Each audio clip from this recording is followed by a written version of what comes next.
کوشش کرتے ہیں ہم قرآن پاک کی کچھ آیتوں کی تلاوت کرتے ہیں، اس کا ترجمہ سنتے ہیں، اور اس سے جو میسج ملتا ہے، جو پیغام ملتا ہے، وہ سیکھنے کی کوشش کرتے ہیں۔ اللہ کریم قرآن مجید فرقان حمید میں ارشاد فرماتا ہے، پہلا پارہ ہے، سورہ بقرہ ہے اور آیت نمبر ہے 62۔ ارشاد ہوتا ہے، بسم اللہ الرحمن الرحیم، ان الذین آمنوا والذین ہادوا والنصارى والصابئین من آمن باللہ والیوم الآخر وعمل صالحا فلهم اجرهم عند ربهم ولا خوف علیہم ولا هم يحزنون۔ اب اس آیت کا ترجمہ کیا ہے؟ آیت کا ترجمہ یہ ہے، آسان ترجمہ قرآن کنز العرفان، بے شک ایمان والوں نیز یہودیوں اور عیسائیوں اور ستاروں کی پوجا کرنے والوں میں سے جو بھی سچے دل سے اللہ پر اور آخرت کے دن پر ایمان لے آئیں اور نیک کام کریں تو ان کا ثواب ان کے رب کے پاس ہے، ان پر نہ کوئی خوف ہوگا اور نہ وہ غمگین ہوں گے۔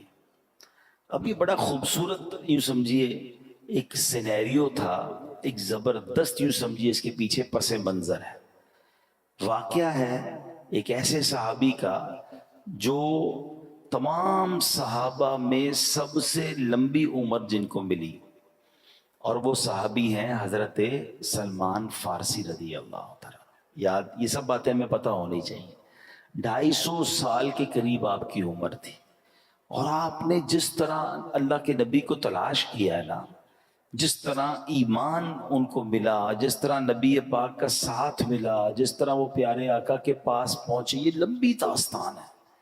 اور یقین کریں سیدنا سلمان فارسی کی جب بھی آپ داستان پڑھتے ہیں، سنتے ہیں، تو ایمان ہونا دل میں تو دو باتوں کی اہمیت بڑھنی چاہیے۔ ایک تو ان سے پیار ہو جاتا ہے کہ کتنی سٹرگل، کتنی محنت، اتنے سال لگا دیے نبی پاک کو تلاش کرنے میں۔ دوسرے نمبر پر ایمان کی اہمیت ہے کہ ایمان کی تلاش میں انہوں نے کدھر کدھر سفر کیا۔ آپ کو پتہ ہے حضرت سلمان فارسی انہوں نے اپنے آپ کو غلام بنا کر بیچ دیا۔ میں مختصر بیان کر دیتا ہوں کہ ہوا یہ تھا کہ سیدنا سلمان فارسی رضی اللہ عنہ نے بڑی لمبی عمر پائی، اور آپ نے سال ہر سال حق کی تلاش کے لیے سفر کیا۔ اس زمانے میں نبی پاک دنیا میں تشریف نہیں لائے تھے، تو ان کو یہ بت پرستی اور کفر پسند نہیں تھا، یہ حق کی تلاش میں جاتے۔ تو وہاں اس زمانے میں بھی کچھ لوگ تھے جو ایمان والے تھے، راہب جس کو کہتے تھے، جو بتوں کی پوجا نہیں کرتے تھے، باطل خداؤں کی عبادت نہیں کرتے تھے، کیونکہ اس زمانے میں تو عجیب معاملہ تھا نا، کوئی آگ کی پوجا کرتا تھا، کوئی ستاروں کی عبادت کرتا تھا، کوئی بتوں کی پوجا کرتا تھا۔ تو یہ اللہ وحدہ لا شریک کے ماننے والے تھے، تو یہ راہب ہوتے تھے جو تمام لوگوں سے دور ہو کر عبادت کرتے تھے، یہ ان کے پاس چلے جاتے، ان کے پاس بیٹھتے۔ جب اس کے انتقال کا وقت قریب آتا کہتے اب بتاؤ کس کے پاس جاؤں، وہ کسی اور راہب کے پاس بھیج دیتے۔ ان کے انتقال کا وقت آتا وہ کسی اور راہب کے پاس بھیج دیتے۔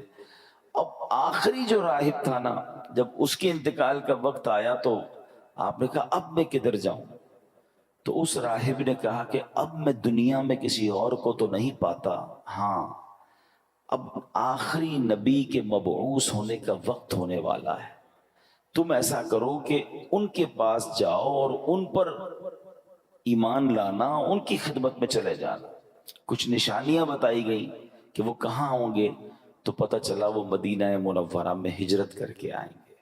پیسے تھے نہیں مدینے جانے کے لیے، تو انہوں نے کیا کیا، سفر کرتے کرتے کرتے پتہ چلا کہ ایک قافلہ مدینے جا رہا ہے۔ قافلے والوں کو کہا مجھے مدینے لے جاؤ، کا پیسے نہیں ہیں، ایسا کرو مجھے غلام بنا لو، میں تمہاری خدمت کرتا رہوں گا، مجھے اس بستی میں لے جاؤ۔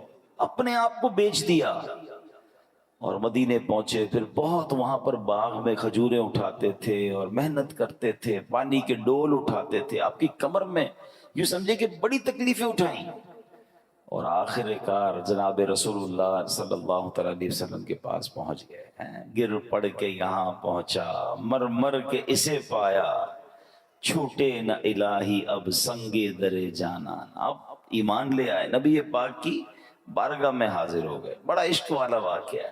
لیکن اب انہوں نے نبی پاک علیہ السلام سے عرض کی کہ حضور میں جب آپ کے پاس آنے سے پہلے کئی ملک شام میں اور کئی ملکوں میں راہبوں کے پاس گیا تھا، بنی اسرائیل کے عبادت گزار تھے. تو یا رسول اللہ ان کا جب ذکر کیا تو نبی پاک علیہ السلام نے فرمایا کہ اے سلمان ان کا خاتمہ دین مصطفیٰ پر نہیں ہوا. پھر یہ قرآن پاک کی آیت نازل ہوئی. یعنی یہ جو میں نے آیت پڑھی نا، یہ ایکچولی ان راہبوں کے لیے نازل ہوئی. اب دوبارہ اس آیت کو سنیں. اللہ نے کیا فرمایا؟ ان الذین آمنوا والذین ہادوا والنصارى والصابئین من آمن باللہ والیوم الآخر وعمل صالحا فلہم اجرہم عند ربہم ولا خوف علیہم ولا ہم یحزنون. بے شک ایمان والوں نیز یہودیوں اور عیسائیوں اور ستاروں کی پوجا کرنے والوں میں سے جو بھی سچے دل سے اللہ پر اور آخرت کے دن پر ایمان لے آئیں اور نیک کام کریں تو ان کا ثواب ان کے رب کے پاس ہے. ان پر نہ کوئی خوف ہوگا اور نہ وہ غمگین ہوں گے. یہ آیت کریمہ جب نازل ہوئی تو نبی پاک نے فرمایا اے سلمان یہ آیت ان راہبوں سے متعلق ہے، ان میں سے وہ جو حضرت عیسیٰ پر ایمان رکھتے تھے اور ان تک میرا پیغام نہیں پہنچا وہ تو خیر میں ہے، مگر جنہوں نے میرا نام پاک سنا مگر پھر مجھ پر ایمان نہ لائے وہ ہلاک ہو گئے. اے میرے پیارے اسلامی بھائیوں، معلوم کیا ہوا؟ اس آیت سے میسج کیا مل رہا ہے کہ مکی مدنی مصطفیٰ صلی اللہ علیہ وسلم جب دنیا میں تشریف لے آئے نا، اس کے بعد سے قیامت تک کوئی بھی دین، کوئی بھی ہدایت، کوئی بھی نظریہ قابل قبول نہیں ہے. صرف اور صرف دین مصطفیٰ صلی اللہ تعالی علیہ وسلم ہی راہ نجات ہے. مومن ان کا کیا ہوا، اللہ اس کا ہو گیا.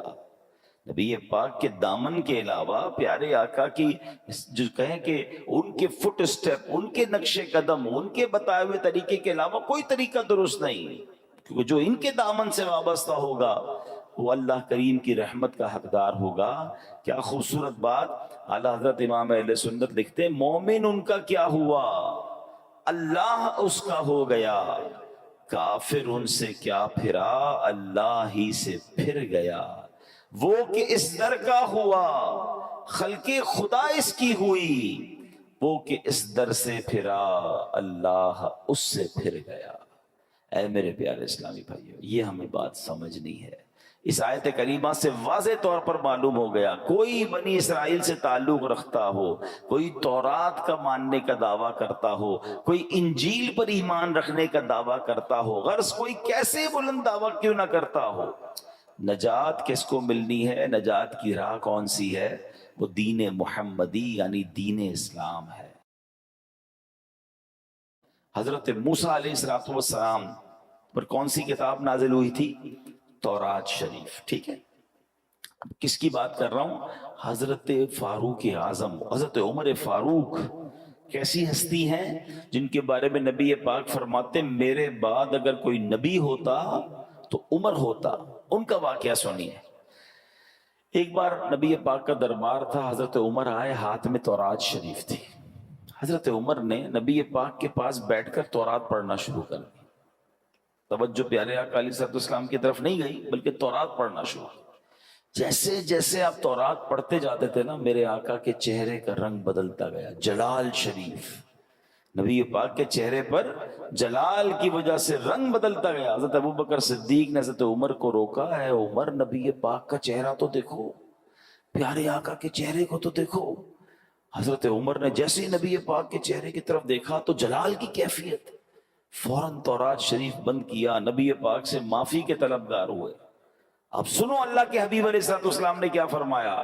فرمایا اس ذات کی قسم جس کے قبضہ قدرت میں میری جان ہے، اگر حضرت موسیٰ بھی خود ظاہری زندگی کے ساتھ دوبارہ دنیا میں تشریف لے آئیں، تم مجھے چھوڑ کر ان کی پیروی کرو گے تو سیدھے راستے سے بھٹک جاؤ گے. اگر اب حضرت موسیٰ ظاہری زندگی کے طور پر واپس آ جائیں تو وہ بھی ضرور میری ہی پیروی اختیار کریں گے. یہ کیسا پیغام ہے، یہ کیسا میسج تھا، اللہ اکبر! کیا خوبصورت بات اعلیٰ حضرت لکھتے ہیں نا، خلق سے اولیاء، اولیاء سے رسول، اور رسولوں سے اعلیٰ ہمارا نبی، ملک کونین میں انبیاء تاجدار، تاجداروں کا آقا ہمارا نبی۔ اب اس واقعے سے مجھے اور آپ کو کیا سیکھنا ہے؟ تورات شریف تو آسمانی کتاب ہے نا، ایک عرصے تک تو معیار ہدایت یہی کتاب رہی، صدیوں تک اس پر عمل کرنے والے نجات پاتے رہے۔ وہ بلند شان والی کتاب ہے جس پر عمل کر کے اونچے مقامات لوگ پایا کرتے تھے، جس پر عمل کی برکت سے بنی اسرائیل فتح پاتے تھے، اللہ پاک کی رحمتوں کے حقدار بنتے تھے۔ تو جس تورات کو پڑھنا بھی ثواب تھا، جس کو دیکھنا بھی ثواب تھا، مگر جب نبی پاک تشریف لے آئے، محبوب ذیشان صلی اللہ علیہ وسلم تشریف لے آئے، پھر کیا ہوا؟ آپ نے اعلان نبوت فرما دیا۔ اب تورات راہ نجات نہ رہی، اس پر عمل منسوخ ہو گیا۔ اب غور کریں، جب پچھلی آسمانی کتابوں کے بارے میں یہ اصول ہے، یہ حکم ہے، تو اب جو نئے نئے فتنے اٹھ رہے ہیں، نئے نئے طریقے ایجاد ہو رہے ہیں، نئے نئے فارمولے لوگ لے کر آ رہے ہیں، ذرا غور کیجئے وہ کیسے راہ نجات ہو سکتے ہیں، وہ کیسے ہدایت کے راستے ہو سکتے ہیں۔ آج لوگ کہتے ہیں میں سب کو سنتا ہوں، میں ذرا غیر مسلموں کے بھی کلپس دیکھ لیتا ہوں، میں ذرا بد مذہبوں کی باتیں بھی سنتا ہوں، میں ان کے دلائل بھی پڑھتا ہوں، اپنا قرآن پڑھا نہیں ہے، اپنے دین کے بارے میں کچھ پتہ نہیں ہے، اور ان لوگوں کی باتیں سننی ہے۔ مجھے بتاؤ ہم سے کتنا زیادہ حضرت عمر کا علم ہوگا؟ حضرت عمر کو تورات پڑھنے سے نبی پاک نے روک دیا، جو کہ آسمانی کتاب ہے، اور ہم جناب جن کے پاس علم نام کی کوئی چیز نہیں، اپنے دین کے بارے میں مضبوطی نہیں، اور غیر مسلموں کی باتیں سنیں گے، بد مذہبوں کی باتیں۔ کوئی بات دل میں بیٹھ گئی تو ایک بات یاد رکھیے گا، یہ ضرور اللہ کا مجھ پر اور آپ پر احسان ہے کہ ہمیں بن مانگے ایمان دیا ہے، ہم نے اسٹرگل نہیں کی۔ حضرت سلمان فارسی کو دیکھو یار، میں نے آپ کو بہت شارٹ پہ واقعہ سنا، میں واقعہ پورا سناؤں رونے لگ جاؤ گے، کہ اس اللہ کے بندے نے ایمان حاصل کرنے کے لیے، نبی پاک کو تلاش کرنے کے لیے کیا کیا کیا، اپنا آپ بیچ دیا۔ میں نے اور آپ نے کیا کیا؟ ہم تو پیدا ہی مسلمان گھرانے میں ہوئے، بغیر مانگے۔ اللہ نے کتنی بڑی مہربانی کی، پیدا ہوتے ہی سب سے پہلی آواز کیا سنی ہمارے کانوں نے؟ اللہ اکبر، اللہ اکبر، میرے ماں باپ مسلمان، میرے گھر میں اسلام۔ اللہ، کبھی سوچو اگر میں اور آپ کسی اور غیر مسلم خاندان میں پیدا ہو جاتے تو کدھر جاتے؟ کیا نہیں ہو سکتے تھے؟ کیا آج دنیا میں عیسائیوں کے بچے پیدا نہیں ہوتے؟ غیر مسلموں کے گھر میں بچے پیدا نہیں ہوتے؟ مجھے کیوں مسلمان گھرانے میں اللہ نے پیدا کیا بن مانگے؟ یہ کتنا بڑا اللہ کا احسان ہے۔ اچھا پھر ایک اور احسان، چلے ایمان والا بنایا، اللہ کی بڑی مہربانی ہے، اللہ تیرا شکر، مگر مجھے حضرت موسیٰ کا امتی بھی تو بنا سکتا تھا، حضرت عیسیٰ کا امتی بھی تو بنا سکتا تھا، اس زمانے میں بھی تو لوگ پیدا ہوئے تھے، یہ میں آخری نبی علیہ السلام کی امت میں پیدا ہو گیا۔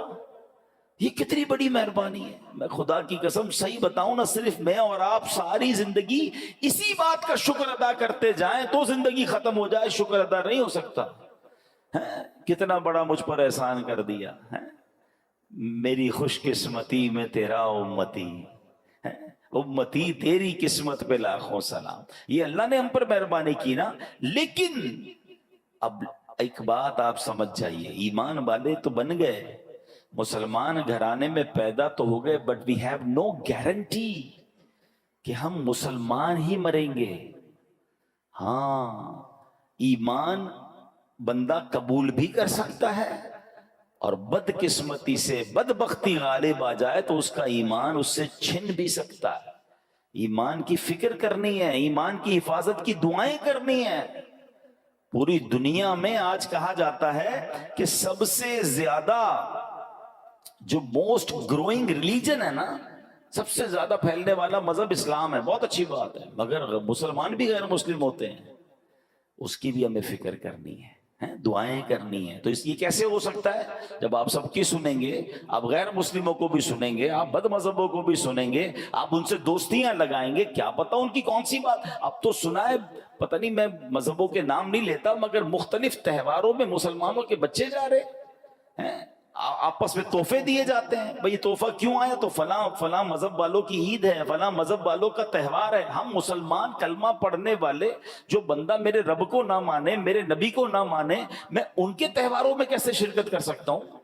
اپنے ایمان کو مضبوط رکھو، ورنہ یہی ایمان کے ضائع ہونے کا سبب ہے. میں آخر میں بتاؤں گا، علماء نے کچھ اسباب بھی لکھے ہیں جس کی وجہ سے ایمان ضائع ہو سکتا ہے، مگر ایمان کتنی بڑی نعمت ہے. اللہ اکبر. ایک بزرگ ہیں حضرت ابراہیم آجری رحمت اللہ تعالی، ایک دن آپ تندور جلا رہے تھے، اتنے میں بنی اسرائیل سے تعلق رکھنے والا ایک غیر مسلم وہاں آ گیا. آپ نے اسے اسلام کی دعوت دیتے ہوئے فرمایا اسلم فلا تدخل النار، یعنی مسلمان ہو جا، جہنم کی آگ سے بچ جائے گا. دعوت دینے کا انداز دیکھیں. میں نے بھی ابھی تھوڑی دیر پہلے دعوت دی تھی، دوبارہ دعوت دیتا ہوں، اسی الفاظ کے ساتھ دعوت دیتا ہوں. جو غیر مسلم ہیں مجھے سنیں، آ جاؤ، ایمان لے آؤ، انشاءاللہ جہنم کی آگ سے بچ جاؤ گے. وہ غیر مسلم کیا کہتا ہے کہ جہنم کی آگ کے معاملے میں تو آپ اور میں برابر ہیں، کیونکہ اس نے کچھ قرآن پڑھا ہوا تھا. قرآن کی ایک آیت ہے، اس نے کہا کہ آپ ہی کی کتاب قرآن پاک میں ہے، اللہ قرآن میں فرماتا ہے تم میں سے ہر ایک دوزخ پر سے گزرنے والا ہے. تو پتہ چلا جہنم میں تو آپ بھی جائیں گے، میں بھی جاؤں گا، ہم دونوں ہی برابر ہیں. آپ کہتے ہو جہنم سے بچ جاؤ گے. اچھا، اب یہ آیت کس چیز کے لیے ہے؟ اس آیت کا مطلب یہ ہے کہ پل صراط کے جو پل صراط ہے نا، وہ تلوار سے زیادہ تیز ہے، بال سے زیادہ باریک ہے، اور وہ جہنم کے اوپر بنا ہوا ہے. ہر بندہ گزرے گا، مسلمان بھی گزرے گا، غیر مسلم بھی گزرے گا. انشاءاللہ ایمان والا خیر سے گزر جائے گا، کافر کٹ کے جہنم میں گر جائے گا. فرق یہ ہے، گزرنا تو ہے. اب ان بزرگ نے جب یہ آیت سنی نا، اللہ والے تھے، ایمان والے تھے، انہوں نے کہا اچھا ایسا کرو، ذرا اپنی چادر دو. اس کی چادر لی اور اپنی چادر اتاری، دونوں چادر لپیٹی. گھر میں ایک تندور تھا، آگ جل رہی تھی، آپ نے وہ چادر اس میں دونوں ڈال دی.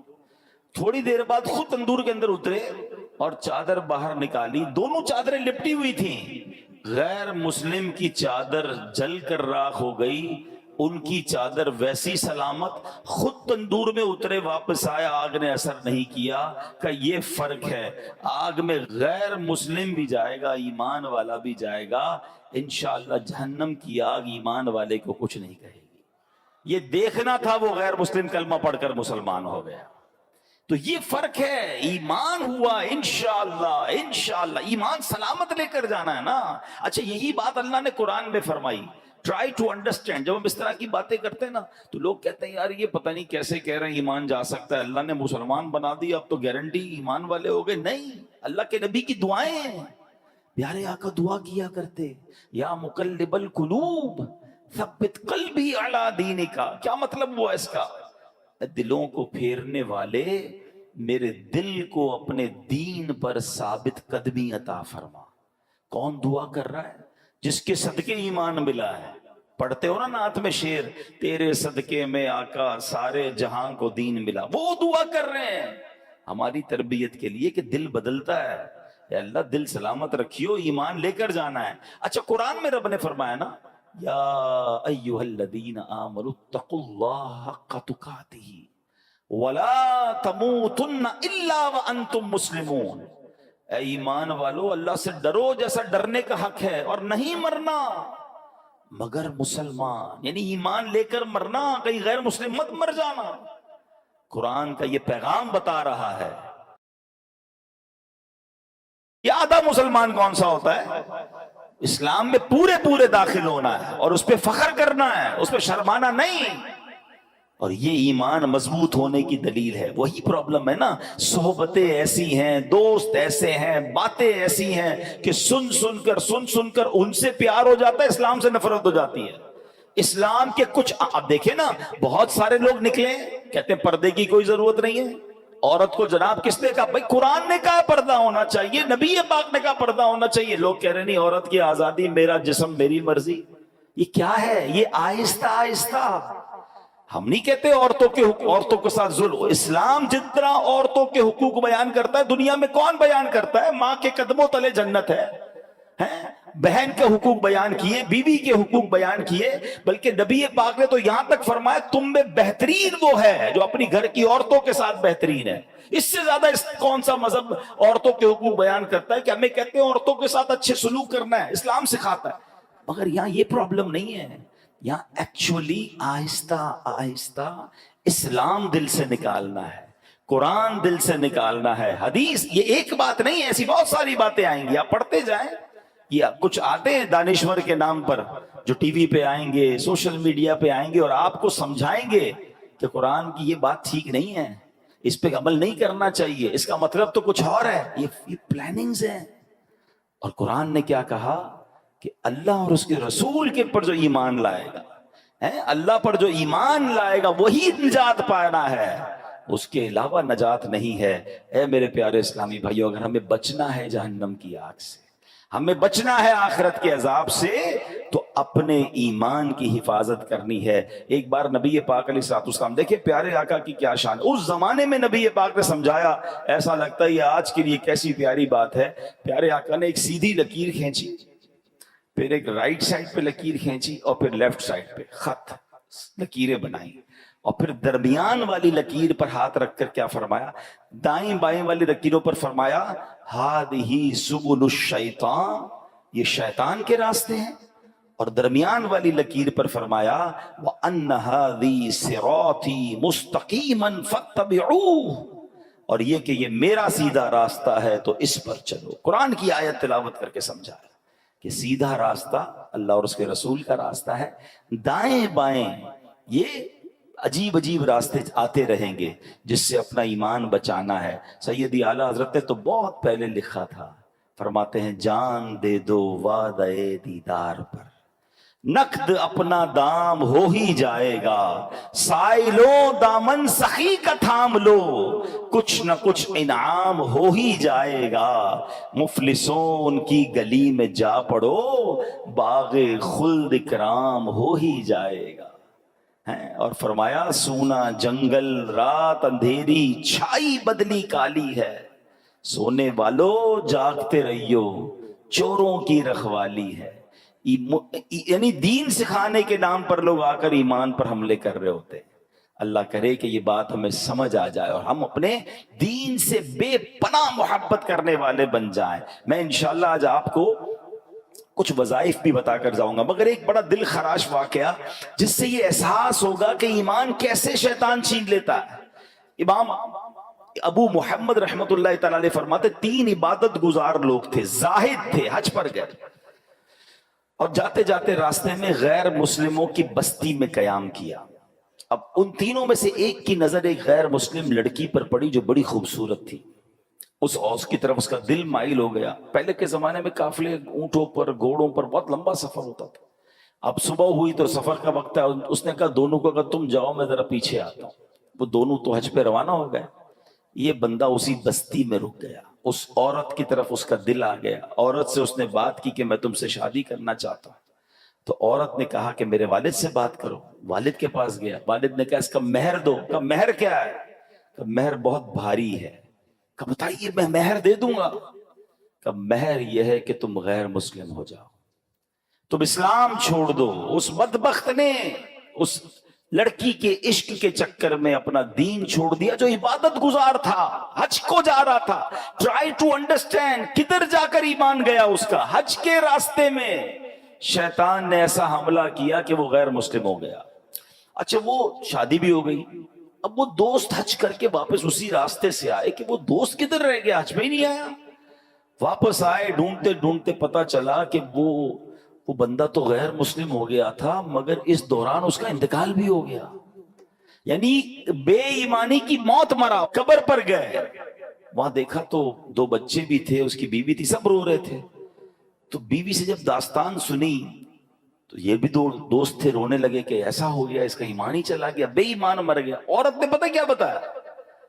تو عورت نے کہا آپ کیوں رو رہے ہیں؟ کہا ہم اس کی عبادت کے گواہ ہیں, اس کے زہد اور تقوی کے گواہ ہیں. یہ بڑا نیک تھا, بڑا عبادت گزار تھا, میں افسوس یہ اس کا ایمان چلا گیا. اللہ کی شان دیکھو، جب اس عورت نے اپنے سابقہ شوہر کی عبادت و تقوی کے بارے میں سنا، وہ عورت کلمہ پڑھ کر مسلمان ہو گئی۔ ہائے ہائے ہائے، یہ اللہ کی خفیہ تدبیر ہے کہ جس عورت کی وجہ سے اس نے ایمان ختم کیا، وہ عورت مسلمان ہو گئی، مگر اس عبادت گزار کا خاتمہ ایمان پر نہیں ہوا۔ ہم اللہ سے آج کے دن اس کے گھر میں بیٹھ کر دعا کرتے ہیں، اللہ ہمارے ایمان کی حفاظت رکھنا، اے اللہ ہمیں مرتے وقت کلمہ نصیب فرما، ہمیں برے خاتمے سے بچا، اے اللہ جب قبر میں جائیں اللہ ایمان سلامت لے کر جائیں۔ یہ دعائیں کرتے رہیں، مال سلامت رہے، کاروبار سلامت رہے، بچے سلامت رہے، پتہ نہیں کتنی دعائیں کرتے ہیں۔ میں نہیں کہتا نہ کرو، مگر ایمان کی بھی تو دعا کرو نا، سب سے بڑھ کر تو ایمان ہے، وہ ہماری دعاؤں میں ہی نہیں ہے۔ اب آخر میں آئیے، ایمان سلب ہونے والے وہ کچھ کام جس کی وجہ سے ایمان سلب ہو سکتا ہے، وہ کیا ہے؟ حضرت بعض علماء فرماتے ہیں برے خاتمے کے 4 بڑے اسباب ہیں۔ نمبر 1، نماز میں سستی۔ پلیز نماز نہ چھوڑا کریں، یہ نماز میں سستی یہ ایمان چھن جانے کا سبب ہے۔ دوسرے نمبر پر فرمایا شراب نوشی، خدا کے واسطے شراب کے قریب بھی نہ جائیں۔ تیسرے نمبر پر والدین کی نافرمانی، خدا کے واسطے اپنے ماں باپ کی عزت کریں، پیار کریں، ان سے محبت کریں، ان کی رسپیکٹ کریں، ان کا دل نہ دکھاؤ۔ ماں باپ ناراض تو رب ناراض، ماں باپ راضی تو رب راضی۔ اور چوتھے نمبر پر علماء نے فرمایا مسلمانوں کو تکلیف دینا۔ کچھ لوگوں کی بڑی عجیب عادت ہوتی ہے، آلویز تکلیف ہی دیتے ہوتے ہیں، طنز کریں گے، گالیاں دیں گے، جھگڑا کریں گے، پڑوس میں ہے تو پڑوسی کو تکلیف، رشتہ دار میں ہے تو رشتہ داروں کو تکلیف، کاروبار کریں تو کاروباریوں کو تکلیف، جدھر جائیں ٹینشن۔ نہ کرو ایسا۔ یہ حقوق العباد کا معاملہ، ایک تو اس کے گناہوں کا انبار آپ پر لگ رہا ہے، دوسرا اللہ نہ کرے ایمان ہی نہ چلا جائے ہمارے ہاتھ سے۔ امیر اہل سنت نے کچھ اور اسباب بھی لکھے، چغلی کھانا اور اسی طرح حسد کرنا، بد نگاہی بھی برے خاتمے کا سبب ہے، فرض ہونے کے باوجود حج نہ کرنا۔ یہ تو نبی پاک کی حدیث ہے نا کہ جو استطاعت کے باوجود حج نہ کرے، حدیث کا خلاصہ ہے مجھے کوئی پرواہ نہیں وہ یہودی ہو کر مرے یا نصرانی ہو کر مرے۔ کون کہہ رہا ہے؟ اللہ کے نبی فرما رہے ہیں حج فرض ہے پھر بھی حج نہیں کرتے، بس یار ذرا وہ بچی کی شادی کر لوں، ذرا گھر بنا لوں، ذرا کاروبار سیٹ کر لوں۔ خدا کے واسطے اگر آج مجھے کوئی ایسا میرا بھائی سن رہا ہے، میری کوئی ایسی بہن سن رہی ہے، اگر حج فرض ہے فرض ادا کریں، حج فرض پورا کیے بغیر مر نہ جائیں۔ زندگی میں ایک ہی بار تو حج فرض ہے، اگر پیسے ہیں، استطاعت ہے، جو اس کی تفصیل ہے تو حج کر لیں۔ اور اب آخر میں آئیے میں آپ کو کچھ وظائف بھی بتاتا ہوں جو علماء نے لکھے کہ جو ایمان کی سلامتی کا انشاءاللہ ایمان کی سلامتی کا سبب بنیں گے، اور وہ کیا ہیں؟ ایمان پر خاتمے کے 3 اوراد، روزانہ 41 بار۔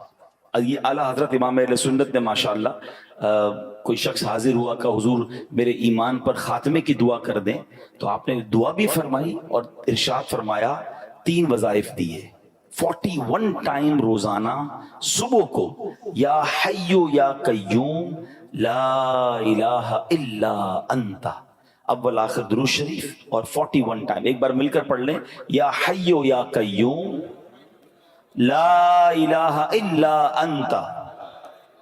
سوتے وقت اپنے سب اورات کے بعد جب سارے آپ ورد پڑھ لیں، وظائف پڑھ لیں، سورہ کافرون پڑھ لیا کریں، اور انشاءاللہ اس کے بعد کوئی گفتگو نہ کریں،